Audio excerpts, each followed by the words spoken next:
दोस्तों ये बात है अगस्त 2020 की, जब गवर्नमेंट ऑफ इंडिया ऐसी रिफॉर्म्स इंट्रोड्यूस कराती है जिसकी वजह से सिख फार्मर्स का एक सैलाब उमड़ आता है। गवर्नमेंट ने उनसे एमएसपी का हक छीना और उन्हें बड़ी प्राइवेट कंपनीज के आसरे पर छोड़ दिया। एमएसपी क्रॉप्स के बदले में वो फिक्स्ड मिनिमम प्राइस होती है जिसकी पेमेंट इंडियन गवर्नमेंट हर सूरत इंश्योर करती है।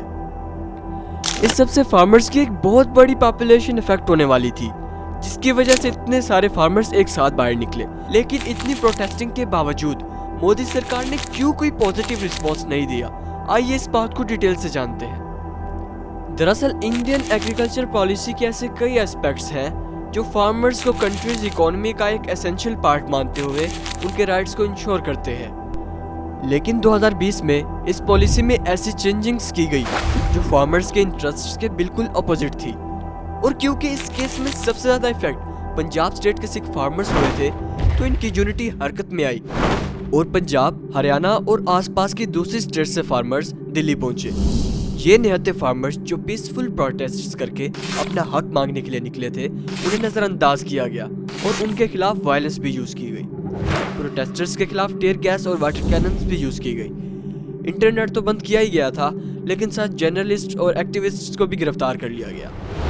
चलिए आपको मैं वो 3 फॉर्मूला समझाता हूँ जिनका डिसमिसल फार्मर्स की पहले से खराब इकोलॉजिकल और इकोनॉमिक कंडीशंस को बदतर कर सकता है। इस लॉ का एक मेजर एडवांटेज ये था कि फार्म प्रोडक्शन की ट्रेडिंग स्टेट गवर्नमेंट की तरफ से लगाए गए मंडी टैक्स से बिल्कुल फ्री होगी। सेकंड नंबर पे है agreement of assurance and farm services act. इस एक्ट के जरिए फार्मर्स बायर्स जैसा कि agri business firms, processors, wholesalers, exporters और लार्ज रिटेलर्स से क्रॉप प्रोडक्शन से पहले ही एक कॉन्ट्रैक्ट कर सकते हैं, जिसमें बायर्स फार्मर्स को फार्मिंग सर्विसेज प्रोवाइड करते हैं और क्रॉप प्रोडक्शन के वक्त उनको सेल करने में हेल्प आउट करते हैं। इसका एक मेजर एस्पेक्ट ये है कि फार्मर्स को उसकी प्रोडक्शन की वही अमाउंट पे की जाती है जो कॉन्ट्रैक्ट करते वक्त तय की गई हो। थर्ड है एसेंशियल कमोडिटीज एक्ट 1955। ये एक्ट सेंट्रल गवर्नमेंट को इम्पोर्टेंट कमोडिटीज जैसा कि दालें, खजूर, oil seed, edible oils, onions and potatoes वगैरह की production, supply, distribution, trade and commerce को कंट्रोल करने की पावर देता है। लेकिन 2020 में इन आइटम्स को एसेंशियल कमोडिटीज की लिस्ट से निकाल दिया गया और इनकी फ्री ट्रेड अलाउ कर दी गई एक्सेप्ट इमरजेंसी सिचुएशंस के। इसका बेसिक मकसद तो ये था कि प्राइवेट इन्वेस्टर्स गवर्नमेंट की इंटरफेरेंस से आज़ाद हो जाएंगे और फार्मर्स की सैलरी में भी एक इंक्रीज देखने को मिलेगा। लेकिन क्रिटिक्स का कहना है कि इस चेंज की वजह से government black market and good stocking को रेगुलेट करने में नाकाम हो जाएगी, जिसकी वजह से प्रोड्यूसर्स को बेनिफिट मिलने की बजाय महंगाई बढ़ेगी और कुछ चीज़ों की प्राइसेस को लेकर चंद लोगों की मोनोपोली भी बढ़ जाएगी। लेकिन इनके अलावा फार्मर्स का जो मेन प्रोटेस्टिंग एजेंडा है वो है एमएसपी यानी मिनिमम सपोर्ट प्राइस। अगर एक साल बम्पर प्रोडक्शन की वजह से किसी स्पेसिफिक क्रॉप की प्राइस काफ़ी हद तक कम हो जाती है, तो government of India minimum support price के जरिए फार्मर्स को हेल्प आउट करती है।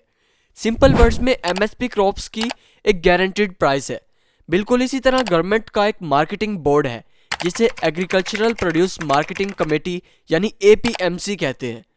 इसका काम ये इंश्योर करना है कि लार्ज रिटेलर्स की वजह से फार्मर्स का नुकसान ना हो और चीज़ों की रिटेल प्राइसेस हाई लेवल को ना पहुंचे। लेकिन न्यू लॉ फार्मर्स को एपीएमसी के बाहर ट्रेड अलाउ करता है।